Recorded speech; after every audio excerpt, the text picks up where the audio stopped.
El conservador piensa de que el gobierno está ahí para que defienda su país, para que la persona pueda formar su familia y su negocio o su ciudad de manera ordenada. La política está ahí, pero no funciona. Y no hay nada peor que cualquier cosa que tú tengas, tu casa, tu carro. Está ahí bonito, pero no funciona bien. Tenemos un buen comienzo en este país, pero se ha ido triturando. Estamos donde todo es cuestión de quién gana. La política de inmigración depende del presidente, cuando debería depender del Congreso. Cuando tú viviste este proceso de ser candidato, siendo latino, teniendo esa sangre latina, ¿tú te sentías por algún momento diferente a los demás? Todo el tiempo. Comenzando con los periodistas. ¿Por qué? El periodista del periódico más grande de la ciudad me llamó y me dijo: el presidente de los republicanos quiere hablar conmigo. Y le dije: ¿y por qué tiene tanto interés en que yo salga? Y él dice: no, porque no queremos que pierda su tiempo. En tu mismo partido te pueden discriminar. Y en el mismo partido no hubo el apoyo.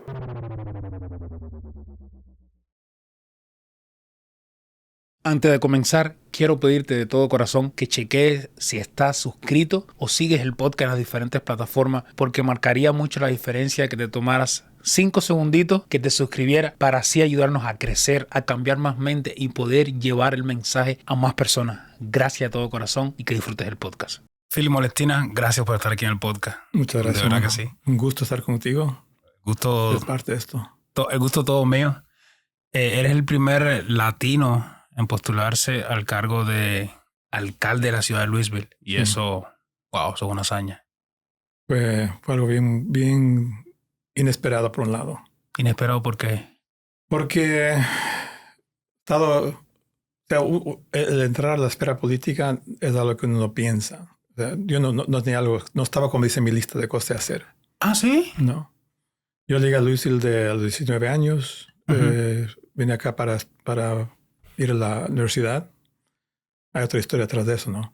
Pero después de que ya pasé 8 años, me tomó 8 años estudiar y fui a trabajar en un restaurante, después que iba a trabajar ya en la empresa. Y estando en esa empresa, todo me iba muy bien. Es cuando conocí a mi esposa, me casé, los niños, por el estilo. Y yo pensé que eso era, el camino. El camino. Y así, inclusive la compañía sigue ahora hasta más grande de lo que cuando yo estaba ahí.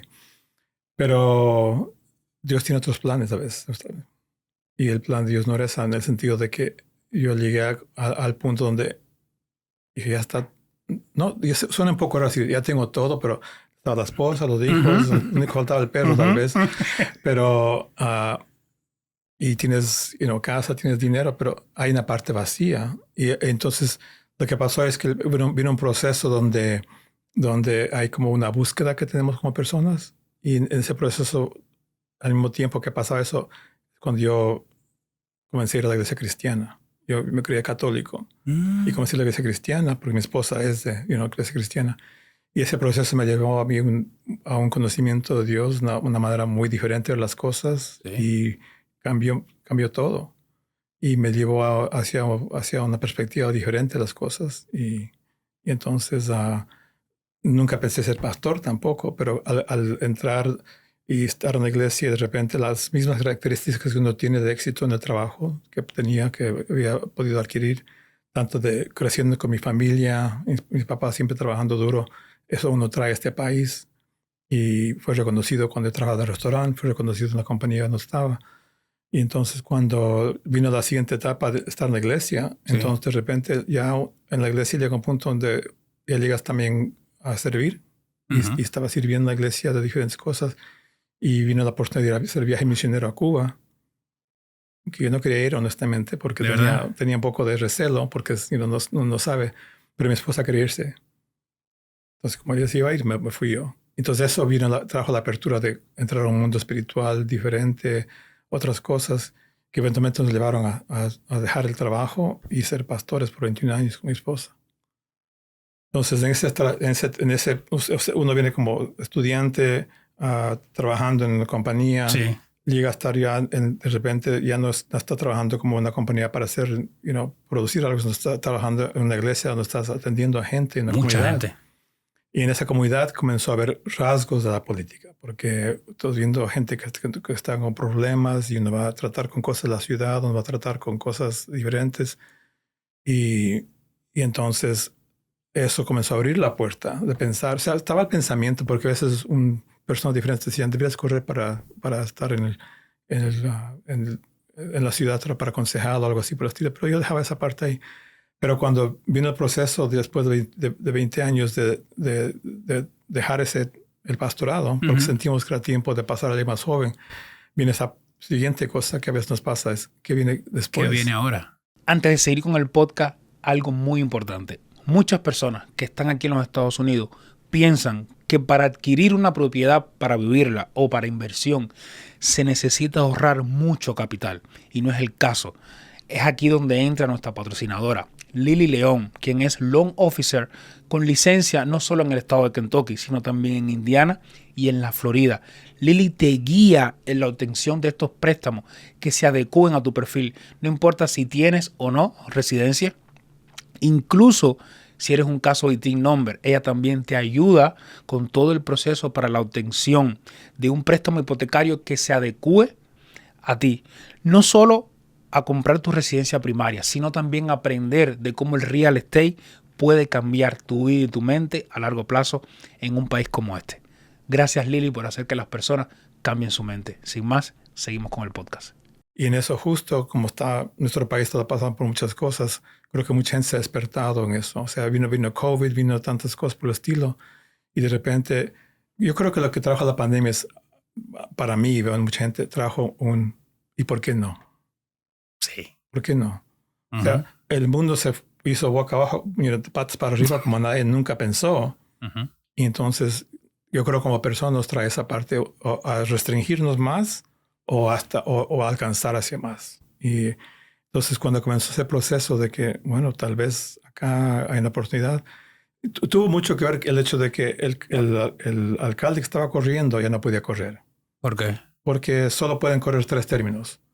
Entonces, el alcalde que estaba corriendo, o sea, el que estaba de alcalde, Greg Fisher, ya no podía correr otra vez. Entonces, era como puerta abierta para cualquiera, ¿no? Porque no viene el que tiene experiencia, no viene el que está, como se dice, ya estaba de alcalde 4 años, ahora puede otra vez correr, entonces estás peleando contra eso. Sí, claro. Todos están en el mismo nivel. Entonces, Sí. le vi eso como una buena oportunidad. Wow, mira qué bien. Entonces, fueron ese tipo de factores de así por el estilo. Pero también al mismo tiempo, el rato que ya vino el proceso de hacer eso, hay un momento donde dices, esto es una locura. ¿De verdad? Sí, porque cuando comienzas a ver lo que es, o sea, cuando ves la parte legal, bueno, este es el papel que tienes que llenar, tienes que hacer estas cosas de acá, esto de aquí, tienes que declarar un partido. Y en el fondo empiezas a hablar con personas que están corridos, dice, necesitas por lo menos $50,000 o más también si es que quieres hacer algo.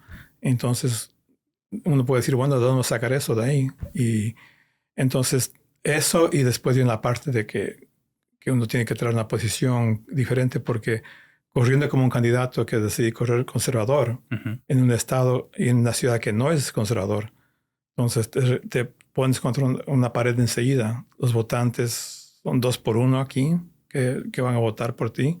La gente no tiene mucho, tiene un concepto muy como que nos gusta lo que tenemos, no queremos dar indiferente. Sí. Entonces, por eso digo, esa parte fue algo que... Fue un reto. Fue un reto en muchos aspectos.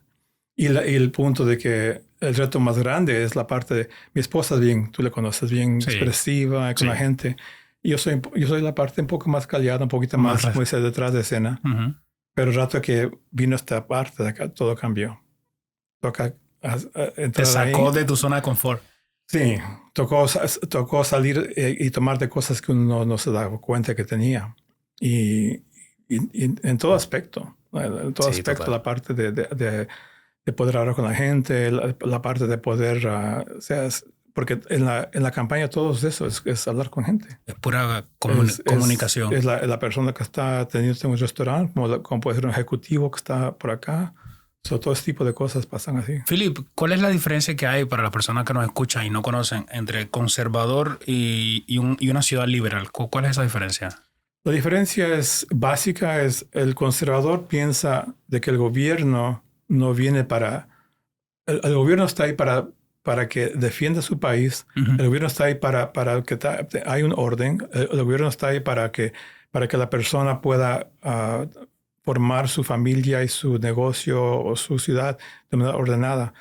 Pero el gobierno no es quien sobre cuánto tenemos que depender. Porque al momento que tú dependes del gobierno, de repente el gobierno decide, está controlando tu vida indirectamente. Y entonces eso es muy, muy grave esa parte. Porque si nosotros dejamos que lo que yo voy a hacer depende de un programa. Exacto. Y el programa, ¿qué pasa cuando en 4 años cambia de político? El programa no está ahí. Lo que está pasando en nuestro país hoy día mismo, o sea, lo que está pasando es esa parte. Entonces el conservador es un poquito más, se puede decir, valores más de familia, valores más de que se puede decir que tiene como un estatus que en el mundo tal vez puede significar un poco ofensivo, en la parte de decir, bueno, pensamos que el matrimonio es de esta manera, pensamos que el matrimonio es de esta manera, pensamos que nuestros hijos tienen que ver estas cosas de esta manera, que es un poquito más como la Biblia lo describe, la manera que Dios lo diseñó. Y entonces hay una verdad, se puede decir que existe que existe en el mundo, y la verdad que la que yo creo, y mucha gente es la verdad que enseña Dios. Sí. Y hay la verdad que depende de tu opinión.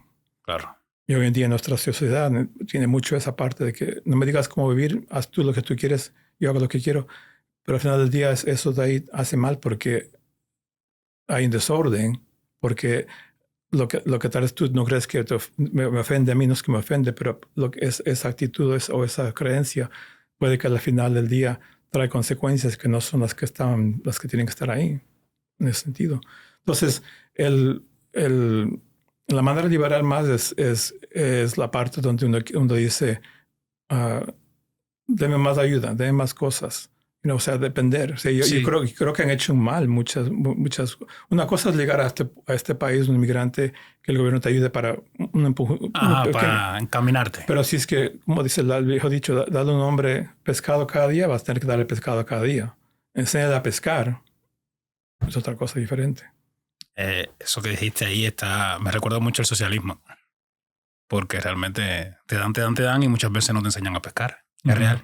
Philly, quisiera ir contigo al inicio y que las personas supieran, naciste en el Bronx, sí, pero te criaste también en Latinoamérica. Sí, mis papás son de Ecuador. Ajá. Y entonces mi papá desde joven él se crió solo con su mamá en Quito. Entonces de jovencito le gustaba estar por la calle con los amigos y a lo que iba creciendo le gustó mucho salir hasta del país. Él se iba a Colombia, se iba a Venezuela, se iba a México. Y en ese proceso de ahí finalmente llegó el punto donde dijo, yo quiero estar en Estados Unidos. Era más difícil. Claro. Y entonces en ese proceso de ahí llegó a Venezuela. Se quedó unos años ahí en Venezuela.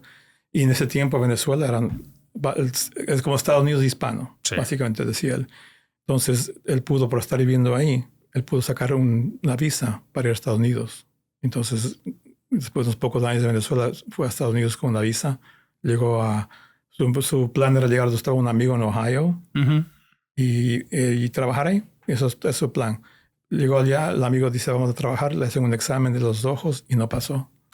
Porque en ese tiempo hacían así y no podía trabajar ahí. Entonces, ¿qué hace? Eso me dice, no sé, porque es un pueblito acá, es Dayton, Ohio, en ese tiempo era pequeño. Y dice, bueno, voy a regresar, voy a irme a Nueva York. Dicen que ahí hay trabajo. Y mi papá cogió el bus, se fue a Nueva York. Llegó a lo que llaman el famoso Penn Station, salió del tren, puso su maleta en un locker, subió arriba y en 2 horas tenía trabajo ya. Una fábrica de muñecas. Wow. Y así comenzó, en el año 55, 54. Entonces, 54. Otro Estados Unidos. Sí. Entonces, él había conocido a mi mamá en Ecuador en un viaje cuando estaba en Ecuador, mi papá trabajaba desde jovencito, siempre trabajando y trabajaba en una gasolinera.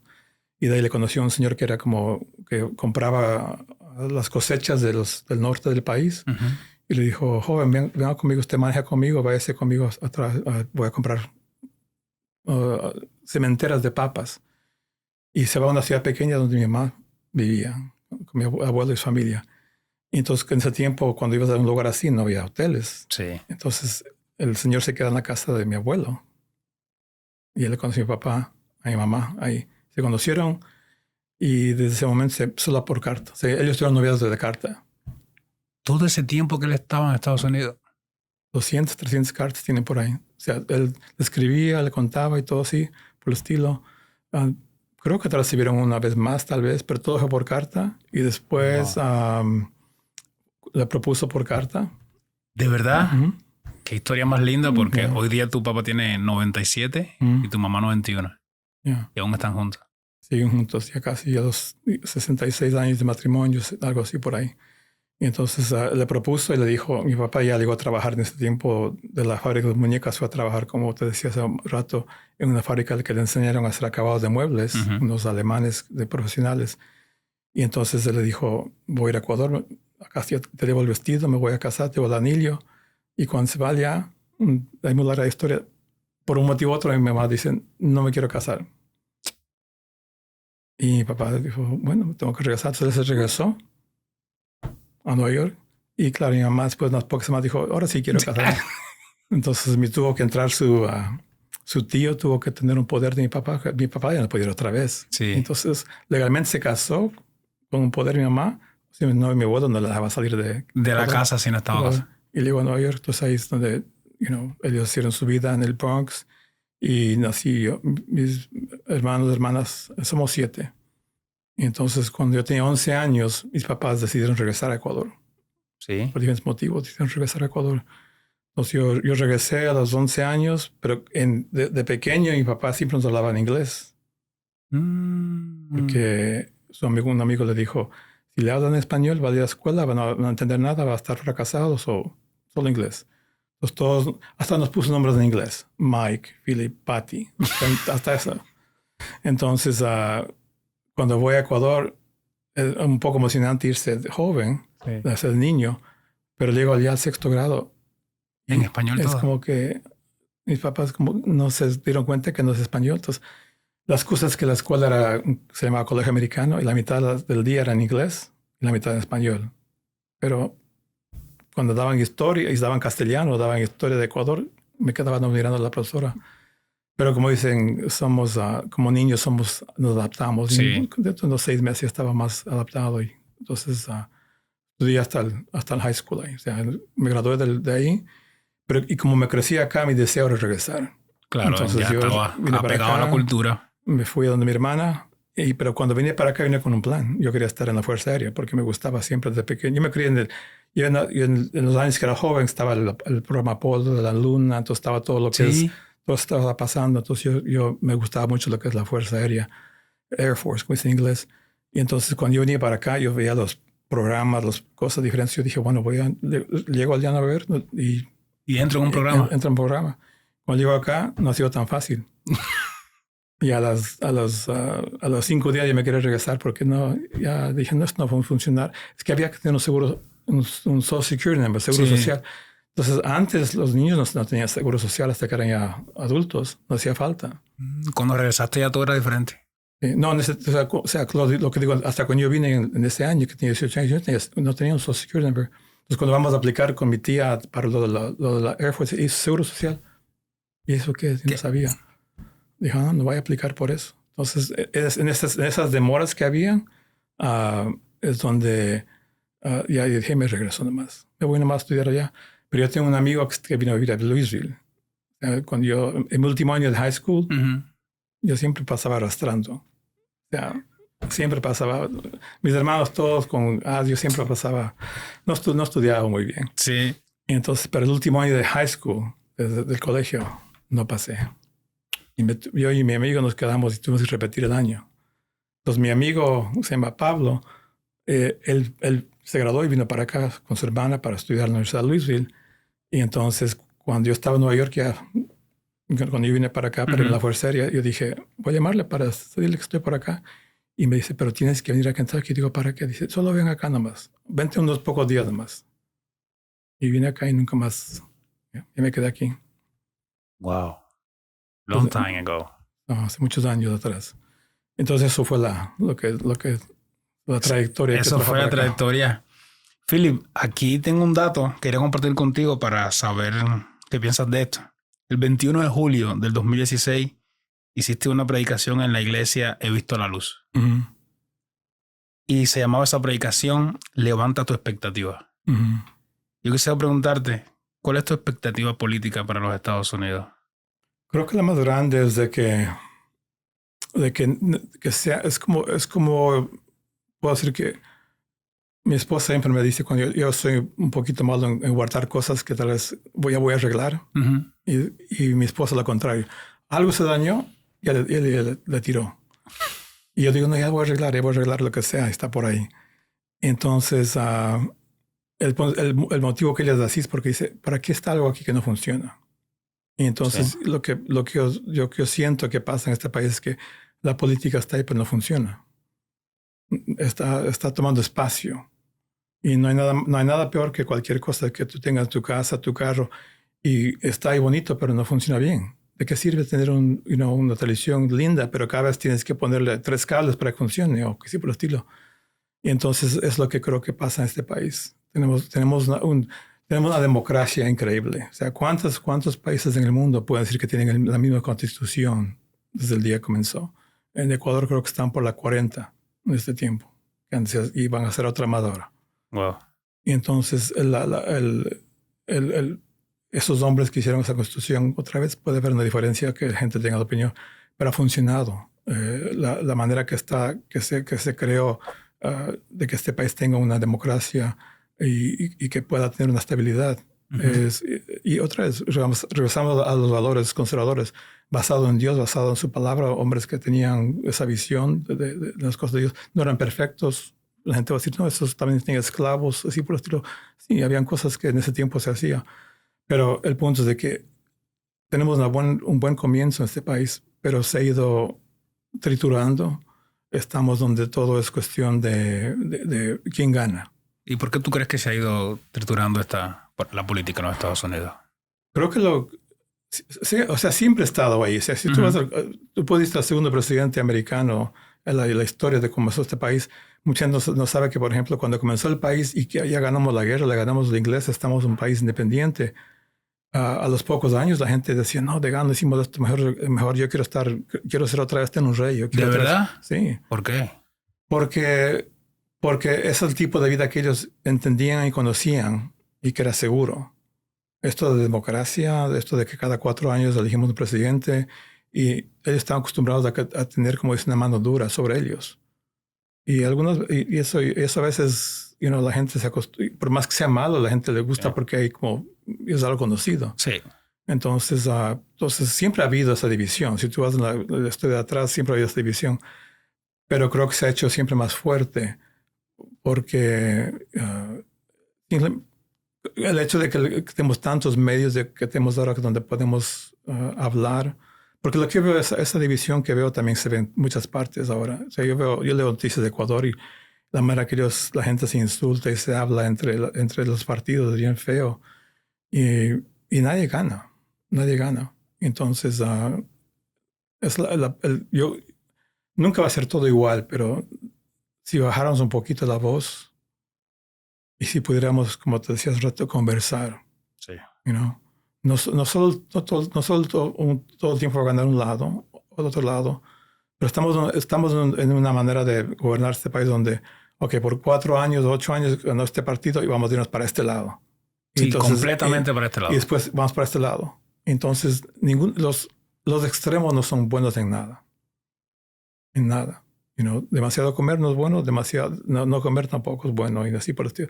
Ejercicio es bueno, pero demasiado, todo lo que es obsesión en cualquier lado es malo.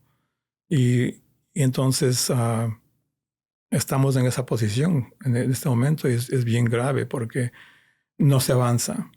No se avanza porque se pierde más tiempo en las peleas y en las discusiones. Y creo que lo que pasa también es que las personas que están en el Congreso no están haciendo su trabajo en el sentido de que cualquier situación que el país tiene que estar grave, los que son mandados a reparar esos problemas, a hacer soluciones, es el Congreso. ¿Y qué está pasando las últimas décadas, estas últimas 2 décadas de presidente? Bueno, una orden ejecutiva saca al presidente para esto y para el otro, resuelve las cosas por un tiempo, pero no son leyes. Hasta que una ley no es pasada. Mi hija llegó a ser abogada y me contaba cuando estaba estudiando para ser abogada, tocamos el tiempo de la cosa de inmigración. Dije, ¿cuál es el problema? ¿Por qué estamos así? Dije, porque la política de inmigración depende del presidente cuando debería depender del Congreso. El presidente cambia de acuerdo al viento. El momento que el Congreso dice esto y es cómo se van a hacer las cosas, entonces se establece y es una ley. Entonces, date cuenta. Entonces, de las cosas más graves que tenemos en el mundo, en nuestro país, está manejado de acuerdo a la opinión del hombre más poderoso del mundo. Y la opinión va a cambiar en muchas maneras. Porque cuando cambian al presidente, la regulación, por ejemplo, en cuanto a la migración, cambia y todo cambia. Sí, lo que se estaba haciendo se detiene y comienza algo nuevo. Sí, porque no es ley. No es ley. No es ley. O sea, tratar de cambiar una ley americana es bien difícil. ¿No? Es lo que la gente no entiende. O sea, y con eso en el balance, porque no quiero quitar el motivo que este país tiene tanto como ese éxito, es porque la Constitución americana es tan increíble que le deja el poder a un hombre, a una mujer también, sí, hacer la decisión de cómo manejar este país. O sea, es como decir que cuando en el futuro tú tengas hijos, tengas familia, pero date cuenta que tu familia sea manejada de acuerdo a tus padres que digan también su opinión. ¿Qué va a pasar? Va a haber un caos. Va a haber un caos. Pero ¿quién está encargado de esta familia? Tú. Entonces, va a hacer cosas bien o malas, a veces sí, te vas a equivocar. Entonces, lo que pasa acá es de que el poder de que tiene este país, de que esa persona tenga en la presidencia la capacidad de hacer tantas cosas, es increíblemente bueno, es increíblemente malo. Wow. Todo depende de cómo sea manejado. Sí, ahí viene la importancia. Philip, quería preguntarte, cuando tú viviste este proceso de ser candidato, siendo latino, teniendo esa sangre latina, ¿tú te sentías por algún momento diferente a los demás? Todo el tiempo. Comenzando con los periodistas. ¿Por qué? El periodista del periódico más grande de la ciudad me llamó y me dijo, ¿me puede explicar cómo no entiendo su candidatura? Digo, ¿por qué? Dice, porque usted es hispano y republicano, no entiendo, dice. Porque dice, el republicano, o sea, usted está corriendo por algo que va a ser contrario a lo que puede beneficiar a la gente de su a los migrantes. A los migrantes. Y entonces él dice, no entiendo por qué está corriendo. Digo porque en el centro de todo, le dije, lo que pasa es que en ningún lado está correcto. Y mi deseo es que podamos tener un balance en esto de acá. No ni va de un lado para el otro. Pero eso fue constantemente fue esa parte. Fue constante. ¿Qué te respondió él? Me respondió, me dijo, creo que uno de ellos me dijo, admiro tu deseo, tus buenos deseos, pero no te sirven de nada porque no vas a ganar. Estás perdiendo el tiempo. ¿De verdad que te dijo eso, Felipe? Yeah. Entonces, en el proceso, lo que pasó, que fue interesante, es que cuando yo estaba corriendo, o sea, solo estaban un candidato, bueno, creo que estaban dos, déjame pensar. Yo creo que fue el primer candidato republicano que se anunció. Solo éramos cuatro. Creo que fue el primero, tal vez.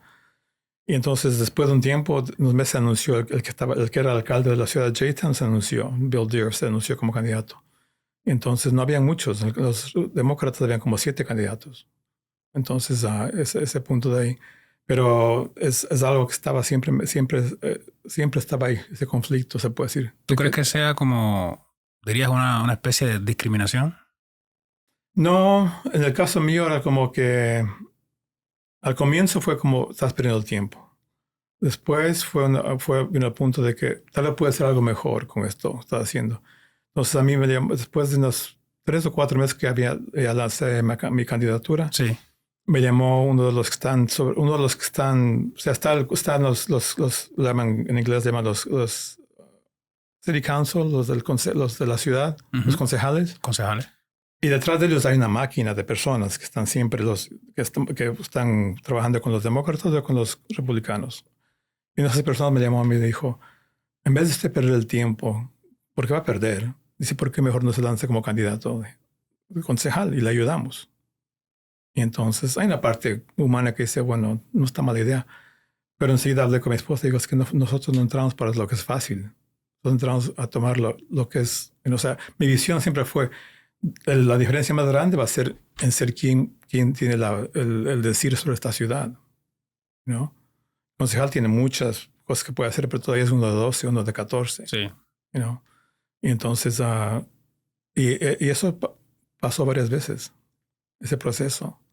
de concejal. Entonces, al comienzo solo se apareció el señor, que era uno de los que estaba, uno de los manos fuertes ahí. Y después de unos pocos meses, en cada estado hay lo que llaman el Partido Demócrata y Republicano tienen lo que llaman su sede en cada estado. Y de la sede tienen otras sedes más pequeñas, ya digamos hasta la sede de los republicanos o demócratas que están aquí en la ciudad, en el estado. Pues cada ciudad tiene también su presidente, por decir, de los republicanos.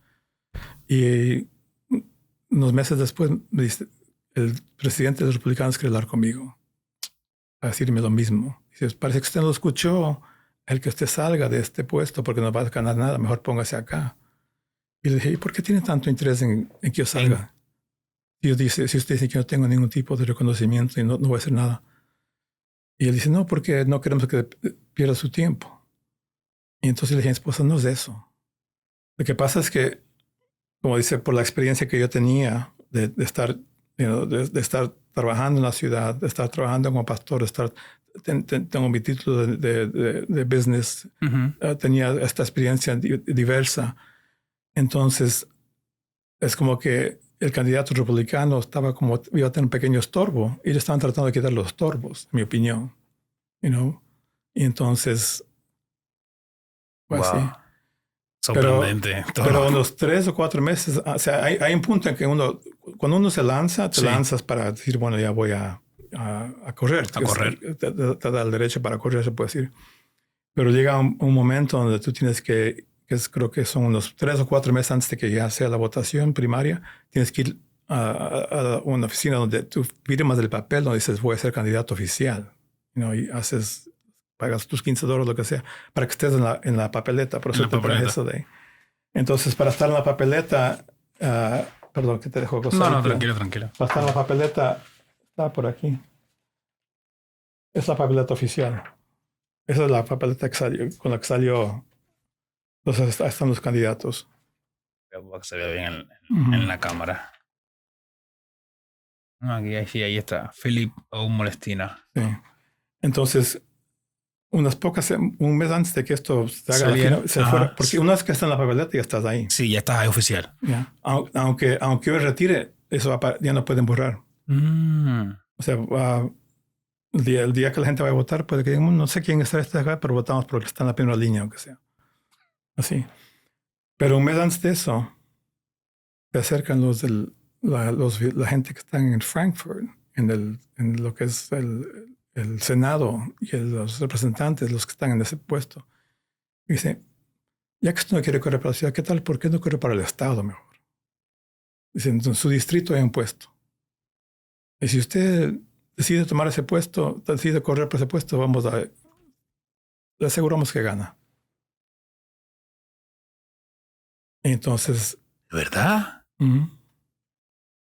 ¿Y entonces qué pasó? Varias cosas. Viene la parte humana otra vez. Dice, bueno, yo estaba pensando a nivel de ciudad, eso es a nivel de estado ya. Entonces uno dice, bueno, eso sería interesante. Nunca lo pensé, pero está interesante. Pero pasaron 2 cosas. Uno es, nadie quiere ganar algo que no se merece.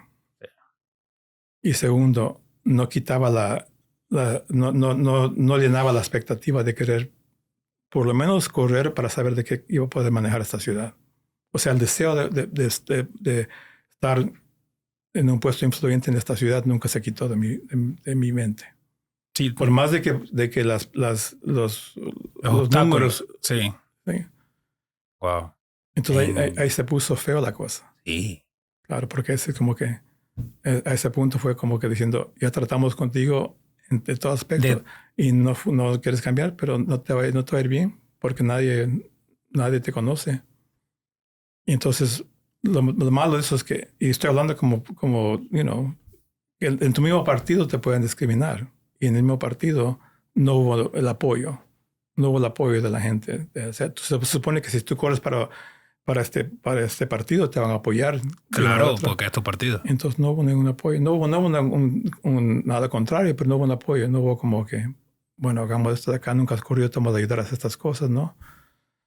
Toda la campaña fue completamente, yo no tenía el dinero para pagar a un advisor, todo fue preguntando a gente por el estilo y mirando videos, leyendo revistas, leyendo artículos, mirando cómo estaban corriendo candidatos en otras partes del país, haciendo bastante investigación. Un desafío total. Y formando tu plataforma, formando las cosas que son importantes para ti. Y por eso es que el lema de la ciudad que saqué es de acá, dice, una ciudad, una visión, un destino. Es el lema de las que sacan. Sí, este lema lleva a la unidad. Sí, porque no sé cuánto tú conoces de Louisville en el tiempo que estás acá. Muy poco. Entonces, como toda ciudad, la ciudad está dividida en regiones. Sí. En Louisville se llama West End, el oeste, South End, el sur, East End. Interesante que en Louisville no hay norte, no hay ningún norte. Solo son los tres. Solo son tres. Solo son los tres. Y demográficamente el West End, donde está la gente de color, es la parte que nadie quiere, la gente donde están muchos problemas sociales que pasan por ahí, diferentes motivos de esa parte de ahí. Y donde hay mucha necesidad al mismo tiempo, donde el índice más grande de homicidios cada año es en la parte del oeste de la ciudad. Y le sigue después del sur de la ciudad. En cambio, el este de la ciudad es donde todo el mundo quiere como decir, ay, ya llegué. Pero en una misma ciudad que se mira de una manera, como se dice, dividida, el liderazgo tiene que traer un pensamiento diciendo, pero lo que pasa en el oeste igual afecta al este o al sur. Claro. Y entonces por eso es que yo decía, es que tenemos que mirarnos como una ciudad. Tenemos que dejar a un lado los lemas de que soy de acá. Sí, de que estamos divididos. Y la visión también, porque uno diga, bueno, la visión para la ciudad, para el este de la ciudad es que está creciendo, esto de acá por el estilo. Está bien, toda ciudad quiere crecimiento, quiere hacer diferentes cosas. Pero ¿qué pasa con lo que está pasando con los homicidios, la ciudad, las drogas? El 70% de la gente que vive en oeste no tiene casa propia, arriendan. Es una crisis bien grave, ¿no? Y creo que la ciudad de Louisville tiene como un 34%, quiero decir. Pero el 34% de la ciudad de Louisville es afroamericano. ¿Oh, sí? Black. Y yo creo que el hispano ya está por los 8%. Pero entonces, más de 30% es de gente de color. Solo 2% de la gente, de ese grupo de gente, tiene negocios propios. Solo el 2%. En la ciudad de Louisville, si tomas todos los negocios que hay en la ciudad de Louisville, ¿cuántos negocios son de gente de color? 2%. Dice, ¿por qué? Esas son las cosas que a mí me inquietan. ¿Por qué? Estamos diciendo por qué hay más homicidios, por qué hay más pobreza, por qué estas cosas. Porque la ciudad tiene que tener una visión donde no solamente hay éxito en traer los equipos de fútbol, lo que la iglesia crezca, o que crezca la ciudad. Todo afecta. Tiene que estar ahí esa visión de cómo hacer esa parte. Y entonces, estando trabajando en la iglesia 20 años, yo trataba mucho con gente de la ciudad. De todo tipo de personas. Y con pastores de la ciudad. Y entonces, yo no tenía ningún problema con acercarme a los pastores, hablar con ellos de que yo estoy corriendo y sé que no soy del mismo color que ustedes, creo que tal vez esto suena un poquito raro, pero tal vez la gente de color puede que hasta con el hispano tenga un poco de, no resentimiento, es como que acá ya estamos como problemas que somos una minoría y no necesitamos otra minoría que venga acá a tomar nuestro espacio. Sí. Y entonces, y lo que pasa en cambio es que en el proceso de todo lo que está pasando con el alcalde, una cosa que viene en la mente creo que fue el año antes de que yo decida, vino a la iglesia un muchacho de Cuba, justo creo que de Holguín. Y estaba hablando con él y un muchacho que estaba joven, unos 25 años, y estaba con una pasión. Y yo le digo, ¿qué es lo que tú haces? Dice, ¿qué hago yo? En este país se puede hacer cualquier cosa. Dice, acá tú puedes ser, este es el mejor país del mundo. Dice, yo estoy acá, dice, yo no tenía nada. Yo vengo de un país que no tenía nada. Dice, acá, dice, esto es pan comido. Y ahora mira cómo ha pasado con los hispanos, con gente de Cuba, cómo está creciendo. Sí. ¿Tienen préstamos del gobierno para hacer esas cosas? No. Regresemos un poquito a hablar de lo que me preguntaste. ¿Qué es la diferencia entre un liberal y un conservador? Que el pensamiento liberal dice, dales todas estas cosas para que pongan sus negocios. Y comienza y le dejas de hacer un punto, pero el día de mañana ya le quita de eso. Y entonces creaste un apoyo falso. Mientras que la persona inmigrante que llega a ciudad que se quedó solo en un apartamento pequeño, que se quedó con un solo carro, trabajando dos y ahorrando tanto dinero para poner su negocio pequeño, ¿qué le vas a quitar? Y aunque en el último caso, como me decía una familia hispana, aunque mi negocio quiebre, estoy mejor que lo que estaba antes. Claro. Otro me dijo, yo vine en una balsa, yo sobreviví de milagro. Acá, lo único que me puede pasar acá es que me quiten la vida. Nada más. Todo lo demás, acá es todo posible. Entonces, ese entusiasmo de inmigrantes, del que decía, ¿cómo podemos traer eso? Y hace falta, no estamos ahí todavía. No estamos ahí. Y no solo de aquí, esto pasa a nivel de país. Sí, a nivel de país completamente. Philip, si te hubiese dado en otro escenario, siendo alcalde aquí de la ciudad, ¿cuál sería el cambio que te gustaría hacer, el primer cambio que te gustaría hacer? Creo que el cambio más grande es el contacto con la gente. Con lo que quiero decir con esto de acá es, por ejemplo, sí, como alcalde tú tienes muchas responsabilidades. Claro, obviamente. claro. Pero, y necesitas gente que esté en esos puestos. Entonces, alguna gente se moleste porque uno de los trabajos del alcalde es irse a la inauguración de un evento. Se abrió una tienda o va a haber tal evento y el alcalde está ahí para dar la bienvenida, para estar acá. Y no está mal eso, todo el mundo quiere eso. Pero si es que una gran parte de mi trabajo de eso, ¿dónde está mi rostro en las áreas que necesitan estar? Si es que solo aparezco cuando están las cámaras y mando a la gente que son mis ayudantes a hacer los demás, no es de mi efecto. Cuando tú te bajas del bus y te vas a caminar con la gente, hay una diferencia muy grande. Total. Y esa es la parte que hace falta. Yo creo que hace falta ese punto de hacer cosas concretas, porque todavía hay muchas cosas que se hacen en nombre y suenan bonitas, pero ¿qué es lo que tiene mi valor? Sí conseguimos más dinero para tal cosa, más proyectos, pero ¿dónde están los problemas verdaderos? O sea, en cada ciudad hay gente que están, se puede decir, en posiciones que están tratando de hacer diferencia en su ciudad, y la gente que en el gobierno les quiere hablar directamente, porque son conversaciones muy duras. Sí. Y eso es lo que el punto que yo lo digo todavía con un poquito como que también es difícil, pero yo en el proceso de estar corriendo me encontré con muchas personas esas que se llaman activistas, que están trabajando o crean una causa tan fuerte, ya sea la gente que no tiene casa, la gente que está en drogas, lo que sea. Y otra vez, o sea, esas cosas son importantes. Y si es que no lo estás llevando a cabo uno a uno, yo creo que la presencia de una persona de autoridad en esas áreas hace una diferencia. Hace la diferencia muy grande. Philip, y en la parte económica de la ciudad y el estado de Kentucky, ¿qué te hubiese gustado hacer? Creo que la parte, hay un pensamiento que es importante, pero ha estado como fracturándose la parte donde se quiere que la ciudad, lo que llaman el downtown, sea el eje de la ciudad. Que crezca, ajá.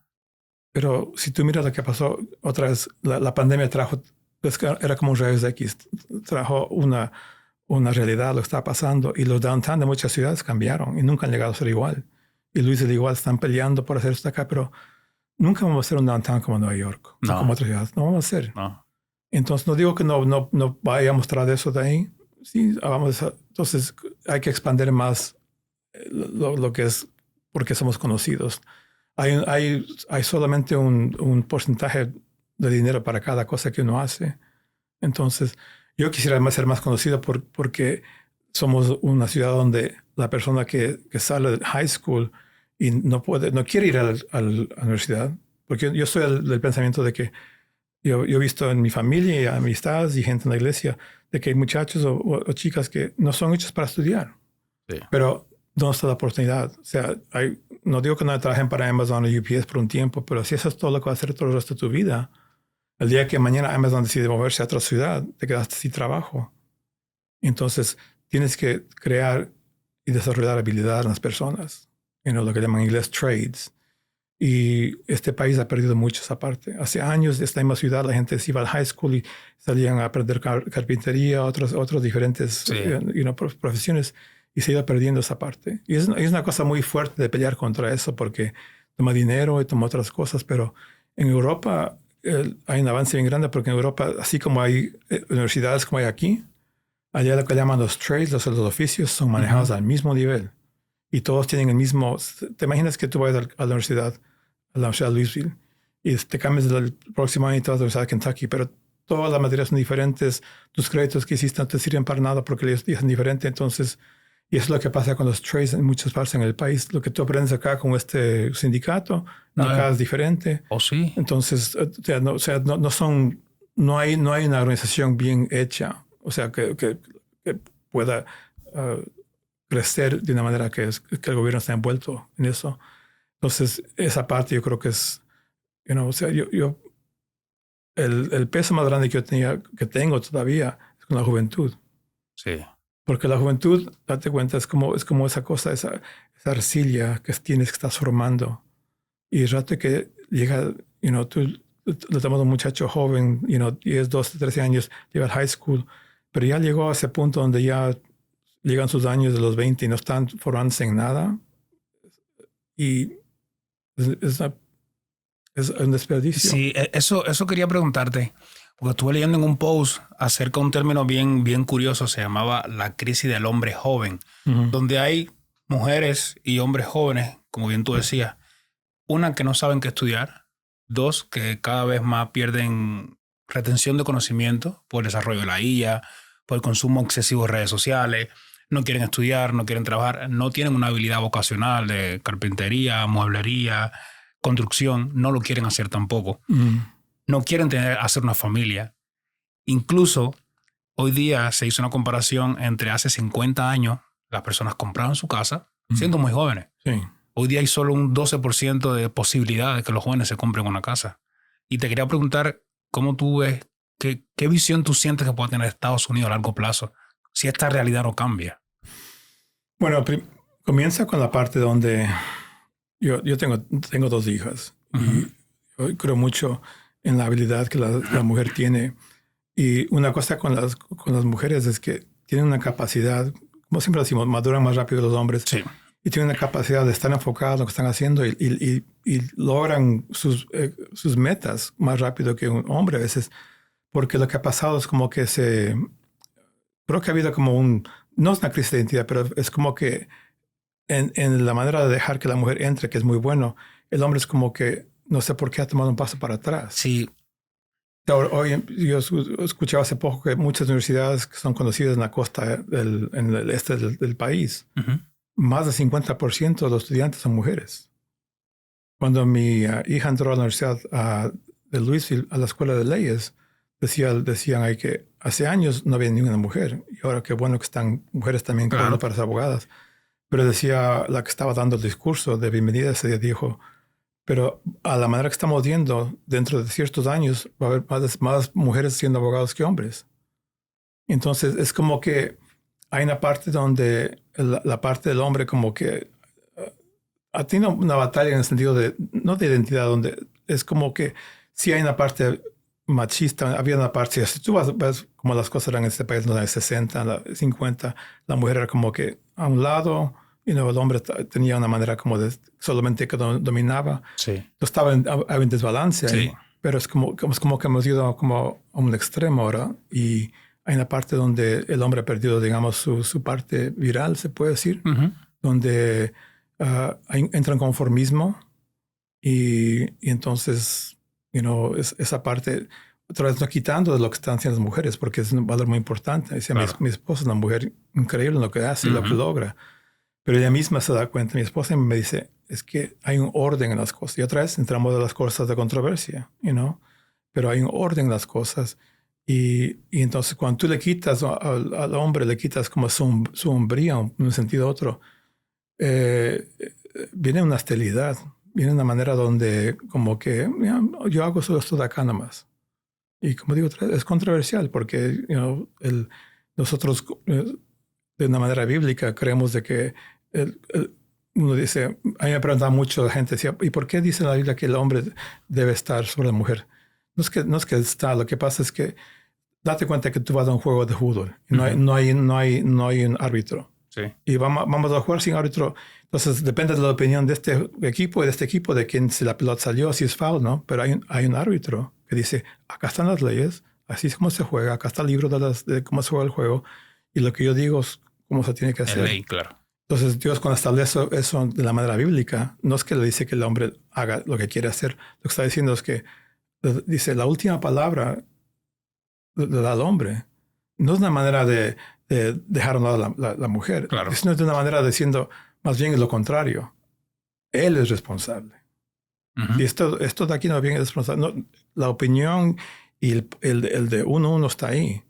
Pero esa parte es bien, ¿cómo se puede decir? Bien controversial. Bien controversial y bien compleja. Pero está en nuestra sociedad esa parte. Esa parte está ahí regada. Y creo que está causando ese punto ahí. Y entonces es la parte donde es muy importante tener esa base. Es ahí. Pero, como decías tú, la parte principal está en la juventud. Si la juventud, no sé, ver a una persona que estaba en ese tiempo, no estaba con familia, no estaba con hijos, no estaba con obligaciones, estaba con poder desarrollarse como persona. Y pasó ese tiempo y ahora está con la renta, está con los niños, está con estas cosas. Y solo es una cosa para sobrevivir nomás. Es bien difícil. Es que incluso hace 50 años la meta era tener hijos, casa, esposa, armar esa familia. Sí. Hoy día ya eso no está en los planes de la juventud de los Estados Unidos. O sea, está ahí tal vez, pero está de manera de fondo y está... Cada vez como que se pospone un poco más. Y creo que ni siquiera hemos visto dónde estamos, en qué dirección vamos. Todavía no está ahí. Porque esto de aquí, como tú dijiste, la gente, el hecho de que la juventud ha regresado a vivir con sus padres otra vez, por la necesidad, por la pandemia, pero de repente esa dependencia, entonces es como que hay un momento donde el joven tiene que salir adelante. Claro. Y entonces, como decía, ese es uno de mis temores de qué va a pasar con la sociedad americana si es que no este balance se queda así. O sea, el hombre tiene que llegar al punto donde está sintiéndose que puede hacer su trabajo, puede tener una profesión, puede ejercer su autoridad en su familia. Pero ha habido muchos cambios. ¿Tú no crees que también esto ha sido un poco como influido debido a la realidad económica de los Estados Unidos? Porque antes era más fácil comprarse una casa, un carro, una propiedad, comenzar un negocio. Ahora se le hace un poco más complejo a las personas comenzar allí. Bueno, eso sí. O sea, ahora mismo estamos otra vez, como digo, estos últimos años, todo ha subido de precio. Todo está más difícil. Y, o sea, cuando vemos del lado de lo que son las estadísticas, de lo que es la realidad, sí. Pero acá está la excepción. Viene la familia inmigrante y rompe ese esquema. Uh-huh. ¿Cuántas familias de inmigrantes que tú no has visto estos últimos tiempos? Tú estás acá. Este es el esquema de que está acá. Este viene para acá, diferente. Cantidad. Entonces está ahí, esa parte. O sea, hay posibilidad de hacer cambios en ese sentido. Hablando ahora de los inmigrantes, quisiera que habláramos y abordáramos el tema de la migración. ¿Cómo tú ves la situación ahora en los Estados Unidos con este nuevo proceso de deportaciones y el miedo que sienten muchos inmigrantes? El miedo es algo que nadie quiere pasar. O sea, es una cosa muy desafortunada de que tú tengas que vivir, o sea, otra vez, más de 20 años en el pastorado. Una cosa que siempre fue una carga fue la gente que estaba en la iglesia, que están con la preocupación de que solamente, o sea, hay gente que no piensa dos veces en que se va del trabajo, de la casa al trabajo y del trabajo a la casa, no piensan nada. Pero la gente que ha estado con sus documentos que no están como tienen que estar, eso es una realidad dura cada día. En el momento que no llega el hijo, no llega el padre, no llega la mamá, entonces como pastores nosotros pasamos muchas situaciones, veces pasando por eso. Pero lo que ha pasado es que está, como te decía hace rato, cuando la migración está en manos de un presidente que puede cambiar las cosas de aquí para acá, y fuimos estos últimos años a una migración masiva que trajo un desbalance. entra otro presidente que dice, no, eso hay que cerrar, pero también lo hace a la fuerza. Sí. Entonces, o sea, de que hay un país necesita una migración controlada. Claro. El rato que se pone de los dos lados causa en la persona que vive el día a día, causa cosas bien difíciles. Y es bien desafortunado. Sin embargo, pregúntale a personas de Ecuador, que yo digo que conozco. Ellos no estaban contentos cuando llegaban inmigrantes a Ecuador. ¿No? Cuando llegaron muchos, no. Cuando llegaron muchos, no. ¿Por qué? Porque de repente, los trabajos empiezan a faltar. Sí.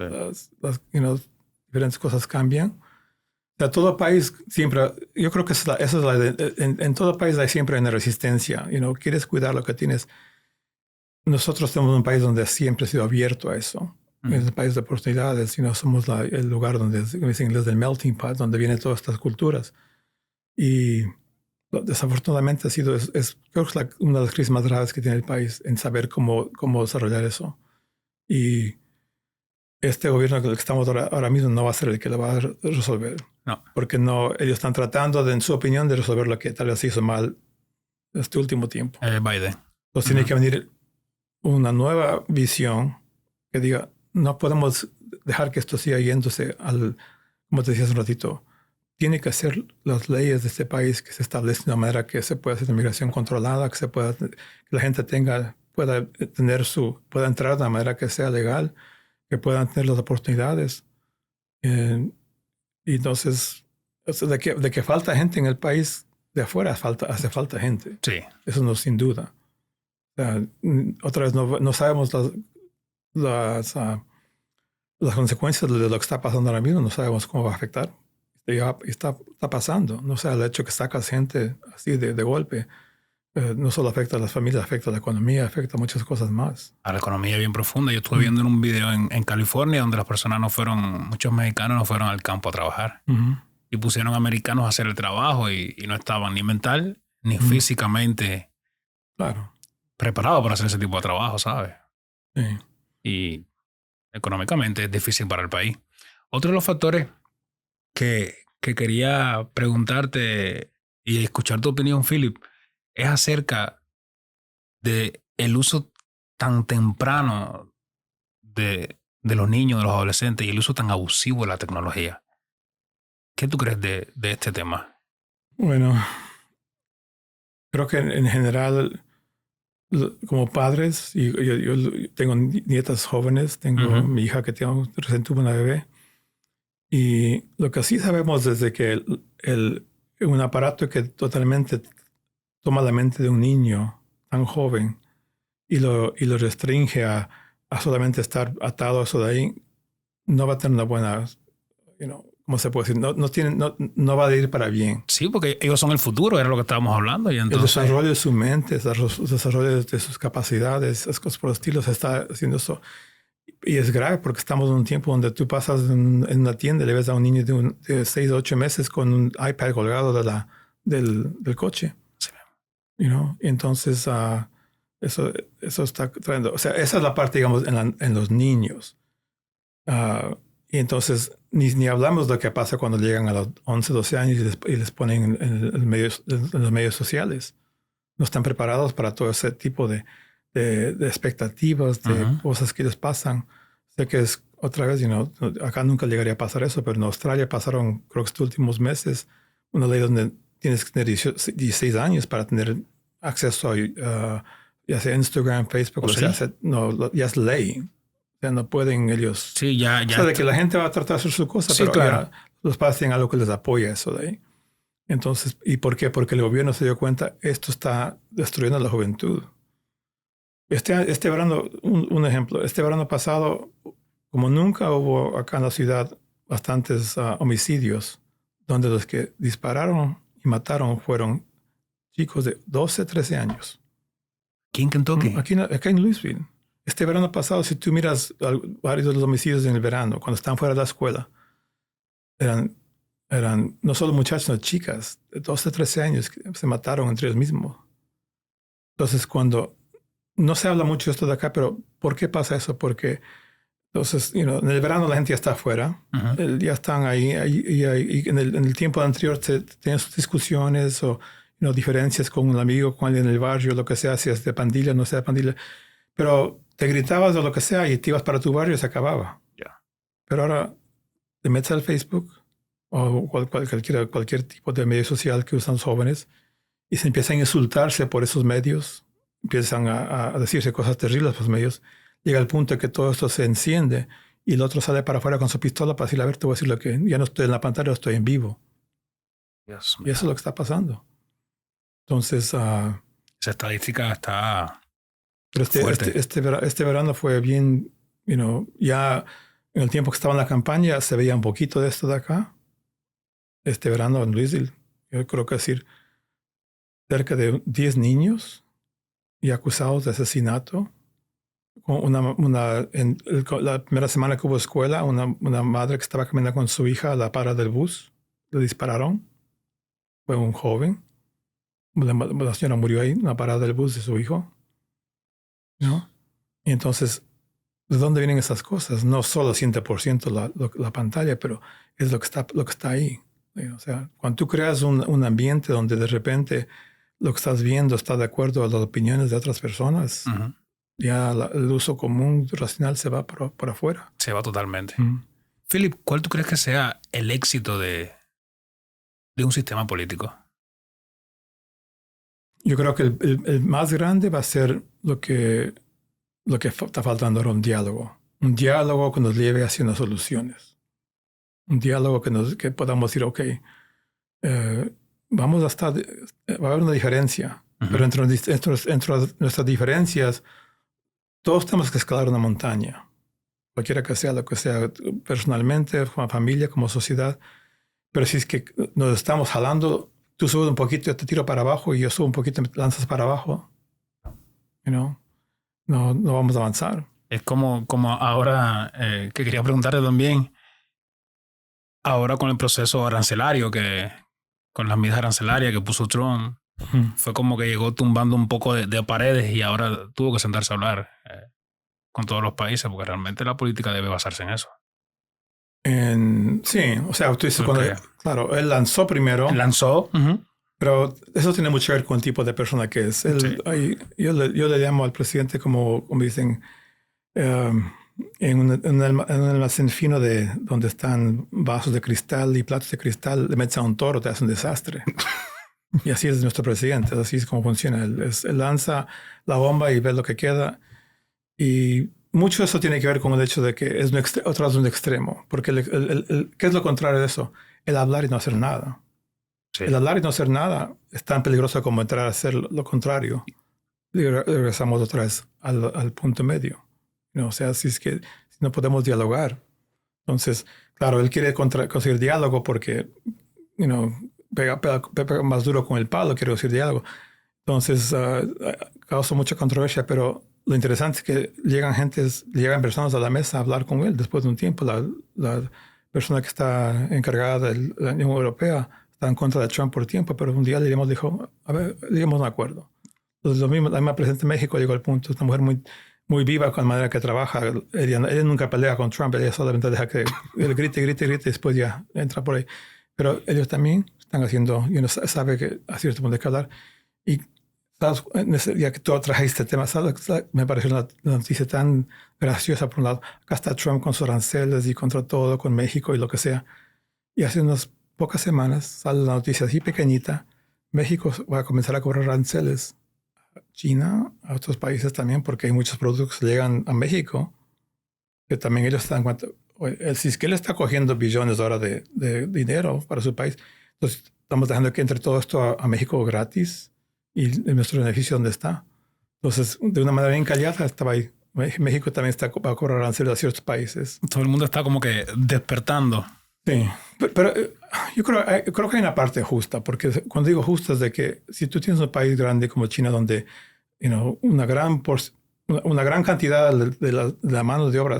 Cuando yo llegué a Kentucky, todavía había aquí fábricas que trabajaba gente americana. En la fábrica que está a una hora de aquí, que se llama Fruit of the Loom, donde hacen las camisas blancas, la ropa interior de hombre, lo que sea. Y la fábrica que tenía qué sé yo, 2,000 empleados. Hoy en día ya no existe. ¿Por qué? Porque es más barato hacer ese trabajo en otro país. Y así por el estilo. O sea, diferentes cosas que han pasado. Entonces, yo no estoy en contra de tener una competencia global de intercambio de bienes y todo, pero si es que yo exporto, $1 millón y te compro 11 millones de dólares, estoy con un déficit tremendo. O sea, yo te compro uno. Claro. Entonces, así es como ha estado con China y con otros países, ha estado con un déficit tremendo. Entonces, y la gente en el país que necesita trabajo, ella dice, no, es que ellos no saben hacer sus trabajos, pero sí sabían hacer sus trabajos. El GE, ¿sabes cuál es GE? No. La General Electric. La General Electric. Si tú miras de lejos, la General Electric todavía es grande el lugar. Sí. En su tiempo de apogeo empleaba 15,000, 20,000 personas. Ahorita están en 1,200. ¿Por qué? ¿Por qué? Porque en los años 90, hasta nosotros llegamos a conocer unas familias de México que llegaron acá, hicimos la amistad con ellos. ¿Y tú qué haces acá? Es que yo soy, la G está abriendo fábricas en Puebla, en otras ciudades de México. Vamos a hacer lavadoras ahí, vamos a hacer ahí lo que sea. Que allá. Entonces el trabajo se va para allá. Es más barato. Entonces es más barato. Pero ¿qué pasó con la generación que dice, no quiero estudiar, yo quiero trabajar, aunque sea en una fábrica, quiero aprender a hacer carros, quiero aprender a hacer lavadoras? Se fue todo para afuera. Nosotros un desbalance. Sí. Un desbalance en esa parte. O sea, como digo otra vez, o sea, los extremos no son buenos en ningún sentido. No, y lo que pasa también es que al los aranceles no ser un poquitico como que protectores de la competencia interna, las personas se quedan sin empleo. Sí. Por una parte, entiendo a Donald Trump porque quiere proteger la economía americana de que aquí la manufactura crezca, como bien tú decías, Sí. pero si no se educan a los jóvenes para que hagan trabajo de mueblería, aprender a hacer esto o aquello, trabajos vocacionales, como decimos en Cuba, Sí. No aumenta la economía. Bueno, y la prueba del éxito está como digo, estamos apenas de 10 meses, ni 10 meses de estar con este presidente, y el CEO de Apple anunció ciertas cosas que van a comenzar a hacer acá. O sea, entonces, por un lado, cuando yo escuché un iPhone que se ha hecho, ¿sabes? Cuando hablan de margen de ganancia, por ejemplo, digamos, cuando tú vas a poner tu fábrica hoy día de trabajo, lo que sea, y tú dices, bueno, estoy haciendo mi presupuesto, mi plan de negocio, y espero ganar 10%. Si vendo 100,000, gano 10,000, entonces mientras más venda, más gano. 10,000. Entonces, si es que tu negocio te da hasta 15%, ya estás bien. Estás bien. 20%, qué buen negocio. Apple gana 70% de su margen en iPhones. 70% de... Por eso es que son una compañía tan grande. Serios, porque el costo del trabajo es tan bajo allá, del manufacturing. Sí. Wow. ¿No? Pero ni siquiera China, México creo que es un 80. Debe ser menos. $1.80 por hora, creo que es. Lo que se paga, sí. $1.80 por hora. O sea, ¿cómo compites con eso? Como... Entonces, otra vez digo, un balance en esa parte. Hay un indicador que estuve investigando para este podcast en la parte política que quisiera preguntarte, tú que tienes la experiencia de estar aquí en los Estados Unidos, creo que se repite mucho y es la burocracia. Para cualquier trámite, cualquier ayuda, cualquier proceso, todo se demora, se complejiza un poco más. ¿Qué tú crees de esto? Bueno, una de las primeras cosas que yo hice cuando estaba corriendo para alcalde, quise averiguar cuánto es el presupuesto de la ciudad. Y no me acuerdo si son 70 millones, no me acuerdo cuál es el presupuesto de la ciudad. Y después la segunda pregunta fue, ¿cuántos empleados tiene la ciudad de Louisville? Y creo que averigüé que 5,000, 6,000 empleados. Bastante gente. Y entonces, desde ahí es como que, ¿y qué es lo que hacen los empleados? Y entonces, lo que pasa es que en un gobierno, o sea, en un negocio normal, si tú tienes un negocio, yo tengo un negocio, y mi negocio tiene 10 empleados, por decir, y mañana el supervisor dice, mañana necesito 5 personas más. Digo, 5 más. Eso es bastante gente. ¿Qué va a hacer con eso? Bueno, vamos a producir el triple. Bueno, eso es diferente. Pero ¿por qué un buen negocio dice, veamos esto un poquito más con la cabeza fría, contratar gente? Porque está pagando todos esos salarios. Pero cuando un gobierno, ya sea de la ciudad, o del estado o federal, no es su dinero. Y mañana dice, un departamento, quiero 10 empleados más. No le cuesta. No le cuesta nada. No hay nadie que dice que vas a perder dinero. Esto es más gente. Entonces, creo que la burocracia en el sentido es de que está la gente que está ahí está haciendo el trabajo. Necesitas tanta gente primerito, o puede ser lo contrario. Puede que este departamento de acá tenga una escasez y por eso es que está tan mal manejado en un área. Y el de acá tiene el triple de gente. Pero esas son preguntas y áreas que no se quieren entrar. Yo le dije a mi esposa, tal vez si es que llegara a ganar y estaba de alcalde, nunca hubiera ganado una elección otra vez. ¿Por qué? Porque yo creo que tienes que entrar con la expectativa de decir, por eso, el hecho de que tienes que correr otra vez ya es una presión de que tienes que votar por ti. Entonces, tienes que apurarte a hacer las cosas que crees que es importante, que hacen un impacto. Entonces, yo en esa parte le decía, yo sí quisiera saber cómo mismo, porque los que aprueban al final del día, el alcalde da el presupuesto. Los que aprueban son los concejales. Bueno, si es que ellos no hacen las preguntas correctas o si es que ellos están también... En la política hay mucho favor también. Ese es el problema aquí en este país. Yo hago esto de acá, pero tú qué me vas a dar. Y así. Ok, acá abrimos otra base de hacer aviones y yo apruebo tu ley. Acá. ¿Qué beneficio tengo? Yeah. ¿Tú crees que, hablando de este tema, tú crees que los políticos son corruptos o llegan corruptos o se vuelven corruptos? Yo creo que el potencial está ahí. El potencial está ahí. O sea, creo que yo diría que en este país, porque las leyes son bien fuertes en esa parte, creo que ahí pasa menos, pero igual pasa. Hay un congresista este año que finalmente fue por años, fue acusado de cosas y cuando vieron lo que él no sé cómo compraba las barritas de oro, de tanto que él conseguía de dinero. O sea, comenzaste como senador con un salario de $100,000 y ¿cómo puedes tener millones? Algo está raro ahí. Sí, algo está detrás. Entonces hay gente que lo sabe hacer de una manera que no es tan obvia. Hay gente como él que hasta la esposa tuvo que decir, yo no es nada de esto, yo no quiero ir presa. Él se cogió ese dinero o hizo negocios tramposos. O sea, pasa aquí todavía a nivel de senadores pasa. Y estoy seguro que a nivel de gobierno local va a pasar cosas así por el estilo también. Aunque hay muchas medidas también eso. Hay muchas medidas porque un negocio que estaba comenzando el año pasado era tratar de conseguir negocios con la ciudad. Pues tienen muchos controles ahí. Tienen de cómo hacen. O sea, tú no solamente vas y vendes lápices a la ciudad, tienes que ir por un proceso de calificar. Para eso tienes que presentar tus precios junto a los otros precios. Todo eso es abierto y así por el estilo. Pero en todo eso puede haber todavía. Sí, está el riesgo. Philip, cuando tú piensas en la política de los Estados Unidos hace 30 años, ¿qué te gustaría rescatar de esa época? Como tú decías, tal vez la parte más del tono. El tono todavía había un tono más de respeto. Siempre había diferencias, pero había un tono un poquito más de respeto. Había un tono más todavía donde nos importaba cómo decíamos las cosas y por qué decíamos las cosas. Había mucha gente en contra de Reagan, había mucha gente en contra de Clinton por el estilo, pero no era algo. Yo creo que la manera se mira, si tú llegas al Thanksgiving que se celebra del mes de noviembre, con la gente de este país, cuando la gente viene de diferentes partes del país a sentarse con sus familiares, y en sus últimos años no te puedes sentar con tus familiares porque él piensa de esta manera, hasta en tu propia familia, cuando la temperatura está tan alto, en tu familia sabes que está mal. En todo. La cosa está mal. Y entonces siempre ha habido, o sea, y nosotros estamos es interesante porque nosotros geográficamente y de una manera de historia, este país pasó por la guerra civil, que fue a causa de que la gente del norte del país estaba en contra de la esclavitud, la gente del sur quería la esclavitud. ¿Y por qué? Porque eran los que tenían sus haciendas, estaban en mano de obra, entonces ellos pensaban que estaba bien. Pero Kentucky es interesante porque Kentucky es de los pocos estados que, o sea, tú al norte de Virginia o Nueva York eran lo que se llama del Union, eran del norte.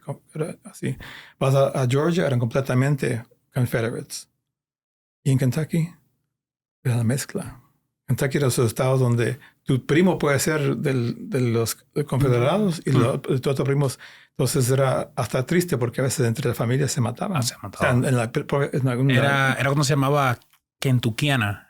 Era como se llamaba, creo, antes. Bueno, Siempre fue kentuckiano lo llaman la parte que está como en el río del downtown. Tenemos frontera con Indiana. Le llaman kentuckiano, sí. Pero Kentucky tiene muchos campos donde hubo las batallas de guerra civil. Y entonces traigo eso porque es un estado donde no hay una posición exacta. O sea, y todavía se ve eso un poco ahí. ¿Sí? Se ve un poco eso. Y no son... La gente que es del sur es del sur. Estaban ellos en los años 60, Mississippi, Estados del Sur, ellos no querían gente de color en sus escuelas, no querían gente de color en... había esta discriminación tremenda. Y en Kentucky también había, pero se puede decir que era un poquito más... para decirte de esta manera, ¿escuchaste el tiempo de esclavos que había el Underground Railroad? No. ¿Sabe qué es Railroad? ¿Cómo se dice en español? Railroad, el ferrocarril. El ferrocarril. Ajá. Entonces, en el tiempo de los esclavos, sí.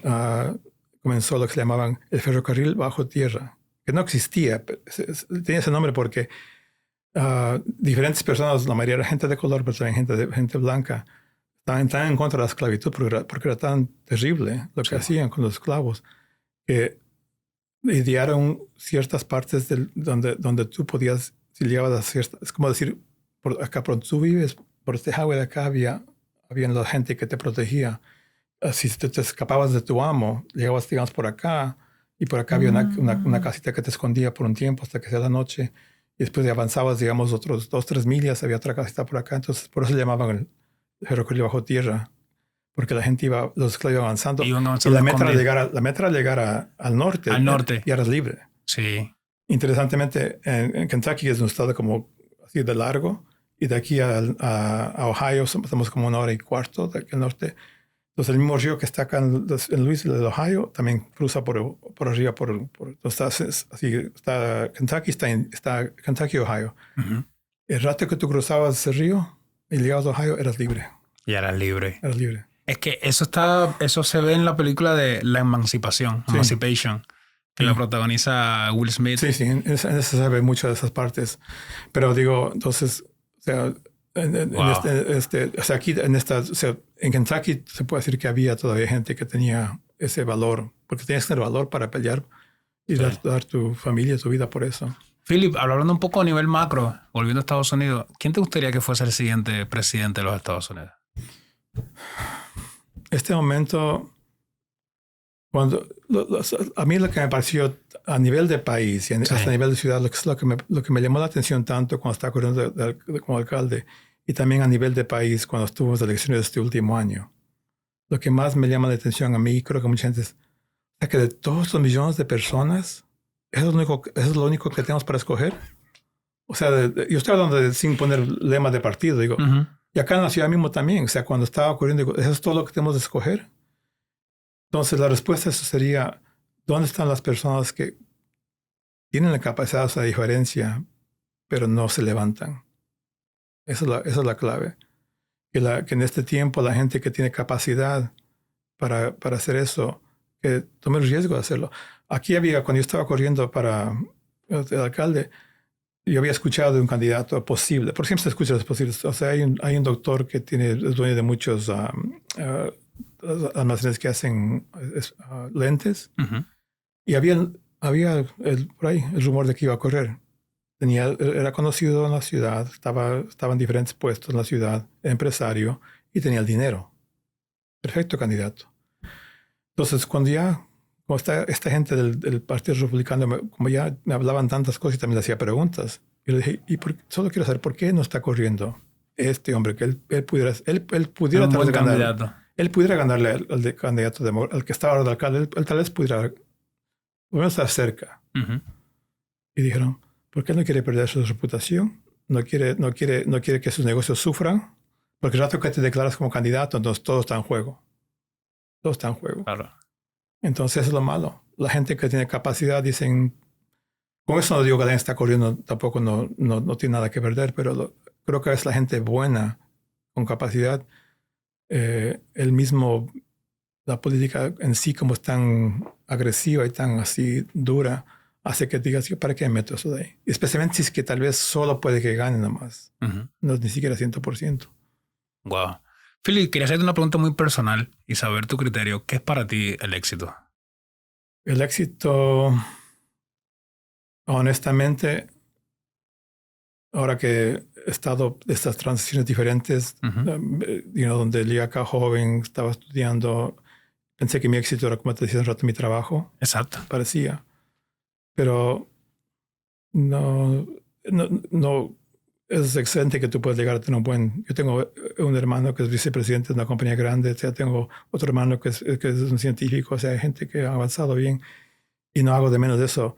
Pero creo que el éxito más grande es cuando tú estás sirviendo a las personas y haces un cambio en las personas. Y creo que los 21 años de trabajar en el pastorado fue el éxito más grande.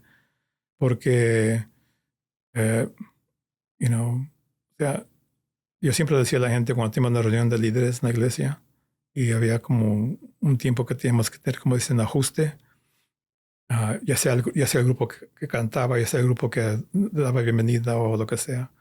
Yo siempre decía, nosotros no estamos vendiendo pan. No vendemos pan. Claro. El panadero lo que quiere es hacer el mejor pan y vender bastante pan. Eso es conocido por eso. Nosotros estamos tratando con la vida de personas. No es un producto que está ahí, que es rico, que bueno, sí. Es la vida de personas. La vida de personas en inglés es messy. La vida de personas a veces es difícil, es crisis, a veces como pastor la gente mismo que quieres ayudarles como un animal que está herido que te quiere morder. Sí. Así por el estilo. Pero el momento que tienes un pequeño éxito en eso, el momento que ves unas pequeñas rayos de luz en algo que estaba oscuro, es un sentimiento, ese es para mi éxito. El viernes pasado, hay un muchacho que es de Holguín, creo que es de Holguín, de Camagüey. Vino acá a los 9 años. Sus padres se divorciaron y estaba destinado a tener la vida, único hijo, una vida que tal vez iba a ser lo que esta ciudad le hubiera marcado y hacer su vida. Pero una señora en la iglesia se hizo amiga de su mamá y como a los 12 años le trajo a la iglesia. Y era un molestoso, era todo esto de aquí. Y a veces daba dolor de cabeza, ya iba creciendo, estaba ya en la high school. Pero poco a poco se veía que tenía un potencial y iba madurando. Y entonces, fue por diferentes etapas, donde estaba en el grupo de alabanza, pero siempre llegaba atrasado, así por el estilo. Su primer trabajo que tenía, que era un trabajo bueno, le despidieron porque se quedaba dormido en el trabajo. Sí, parecía que se iba para allá.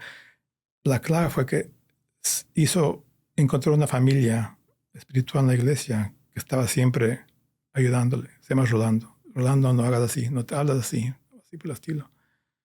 Y aunque su vida de familia no fue, tuvo muchas situaciones difíciles en su familia, su vida. Entonces, el hecho de que con mi esposa sentimos de tener abiertas las puertas de la iglesia, es una de esas personas que el viernes pasado, a los 33 años, casi 20 años después de que estuvo en la iglesia, se casó.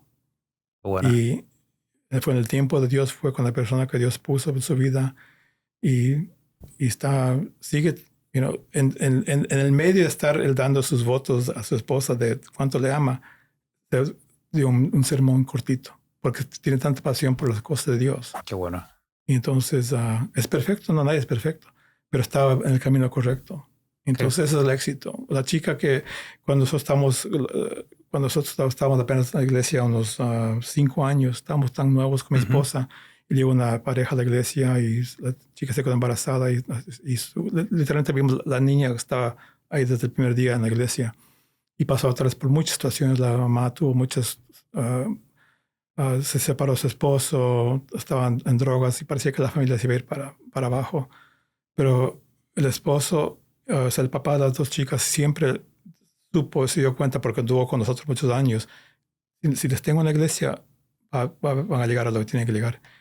El otro día fuimos a una iglesia a visitar y estaba la chica ahí, tiene 21 años. Está en la iglesia, en la música, está estudiando para ser terapista. Qué bueno. Su vida estaba destinada a ser un desastre, pero la familia espiritual, el lugar que estaba de refugio ahí, la guió. Entonces, sé que eso también para mucha gente es como que no... hay mucha gente que es herida por la iglesia, mucha gente que pasa por cosas, hay diferentes opiniones de la iglesia, pero es lo que Dios estableció. O sea, el pastor de la iglesia que estamos viendo ahora con mi esposa dice, la iglesia existe, es el único mecanismo en el mundo donde tú vas a encontrar un lugar que te traiga compasión, entendimiento, paciencia, amor, y hasta te retan, pero te quieren. Sí. Te aceptan más que tu familia a veces. Exactamente. ¿Sabes por qué? Porque no tienen que aceptarte. Tu familia te acepta así porque tiene que aceptarte. Porque tiene que aceptarte. Te acepta porque simplemente, así como Jesús nos aceptó a nosotros aceptamos a la gente. Eso es poderoso. Philip, si para terminar tuvieses que darle un consejo muy tuyo, no que sea una ley de vida tuya a las personas para que cambien su mente y para que cumplan sus objetivos, sean felices para un beneficio, ¿qué consejo tú le dieras a las personas que te escuchan ahora? Bueno, partiendo de lo que acabo de decir, lo importante es que en el círculo de tu vida yo sea una parte central, primerito. Esa es la parte central, esa es la parte firme, eso es de donde comienza. Y de ahí, de ese punto de tener yo tu vida como lo central, viene la parte importante donde tu palabra es algo que tiene mucho valor y puede ser también algo de ridículo. Él siempre va a llegar atrás. Dice que llega a tiempo, pero llega atrasado. O él dice que va a hacerse trabajo, pero nunca lo hace. Ya sea con tu empleador, ya sea con tu esposa, ya sea con tus hijos. Si tu palabra, como dice mi esposa, si tu palabra no tiene valor, presente como hombre. Cuando tu carácter no tiene valor porque tú no has cuidado esa parte, lo puedes recuperar, pero va a estar siempre esa parte ahí. Esa parte de, no digas qué vas a hacer si no lo vas a hacer. Hay la famosa historia en la Biblia del hombre que dijo eso. El que dijo que iba a hacer no lo hizo. El que no dijo cuándo iba a hacer se lo vio como mejor porque él no dijo que iba a hacer, pero se arrepintió, hizo algo. El que dijo que iba a hacer no lo hizo y la parábola dice, lo vio como mal. Tu palabra, esa parte, después de eso, como hispano, lo más importante es estar a tiempo en lo que estás haciendo, respeta el tiempo de la gente, porque estamos en una ciudad y un país que esa es su máquina y tú puedes perder oportunidades cuando eres responsable en esa parte. Y seguido de eso es hacer un trabajo honrado. O sea, es un trabajo honrado. O sea, Dios de que era pequeño y mi papá trabajaba en los muebles, yo le acompañaba de pequeño donde iba, yo veía cómo él trabajaba. Cuando fui a Ecuador, mi familia, los planes que mi papá tuvo de poder avanzar ahí no se dieron y tuvo que comenzar de cero otra vez, había mucha familia ayudando, pero yo estaba en un colegio privado, gracias a que familiares nos ayudaban, pero salía del colegio y tenía que irme al pequeño restaurante que tienen mis papás a vender, a atender. Claro. Y pasaban los amigos a burlarse. O teníamos que ir con mi hermano. En ese tiempo ya hacíamos DoorDash. Teníamos que ir a las oficinas con los pedidos. Con los pedidos, con las jabas, con todo, llevar todo así. Y todas esas cosas que uno estaba de pequeño como que te molesta. Cuando yo llegué acá solo a Luis y me dieron de trabajo en un restaurante lavando platos, fui el mejor lavador de platos. Dentro de 2 meses me subieron ya, o sea, hasta menos. Yo estaba en el puesto más bajo lavando ollas. Platos ya era un paso ya arriba. Era un paso adelante. Pero con el tiempo llegué a los 3 meses, ya me subieron a otro puesto. A los 6 meses ya estuve cocinando. Al año yo estuve ya de manager. Y todo basado en que ahí viene la parte que nosotros como hispanos, inmigrantes, nunca tenemos que perder. Que nosotros venimos de un grupo de gente que sabe trabajar, pelear, que nosotros no nos dejamos vencer y es tan importante pasar eso. Y es difícil pasar a nuestros hijos porque ellos no pasaron por eso. Pero por lo menos nosotros tenemos que pasar, es no olvidar esa parte. Porque esa es la esencia del inmigrante. Eso es verdad. Esa parte. Totalmente. Philip, quiero darte las gracias por este podcast maravilloso, por esta conversación. De verdad que sí, me encantó. Gracias a ti por la oportunidad porque creo que cuando uno tiene la oportunidad de ser escuchado, como que te da un enfoque, porque date cuenta, yo en esta etapa es nueva, esta etapa de pasar por diferentes cosas. Yo tengo gente que está ya, amigos que están ya jubilando, y cuando estás en un trabajo de pastorado y estas cosas, ciertas cosas no tienes los mismos beneficios, y tú estás comenzando otra vez. Sí, es un nuevo comienzo. Entonces uno dice, wow, es en el mundo americano, ellos estuvieron en esta dirección de acá, y tuvieron ya un retiro, tantas cosas. Pero veo a mi papá a los 60 años, tuvo que comenzar otra vez con una farmacia que compraron con mi mamá y estaba en crisis por años, pero le llegó a sacar adelante. Y o sea que la gente que está alrededor tuyo te enseña cosas que son valores así. Y entonces me gustan mucho las historias de la Biblia. Sí. Y cuando ves a dos viejitos, Moisés y su hermano, Ujú. dos viejitos de 80 años, cada uno con un palo nomás, se enfrentaron al hombre más poderoso del mundo, el faraón, diciéndole, dejad a mi gente que se vaya. Y Dios trabajó por medio de ellos, hizo Seguro. milagros. Y Dios puede seguir haciendo eso con nosotros en Seguro. cualquier tiempo. No hay límite de edad. Eso sí es verdad. Gracias, Philip.